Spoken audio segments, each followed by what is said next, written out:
আমাদের এই জিন্দেগি শেষ হয়েই যাবে, আমরা মরেই যাব, হাসলেও মরে যাব, কাঁদলেও মরে যাব, সুখের মরণ হবে, দুঃখেরও মরণ হবে।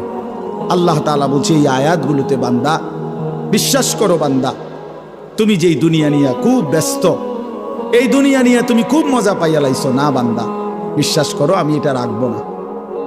তুমিও থাকবা না, দুনিয়াও থাকবে না। তোমারও মৃত্যু হবে, গোটা সৃষ্টিরও মৃত্যু হবে। তোমার মৃত্যুরে মৌত বলে, গোটা সৃষ্টির যেদিন মৃত্যু হবে সেটাকে কিয়ামত বলে। একদিন গোটা সৃষ্টির মৌত হবে।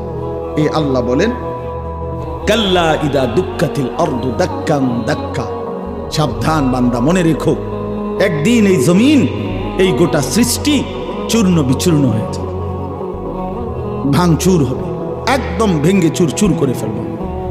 ইজা সামাউন ফাতারাত, আসমান কাচের মতো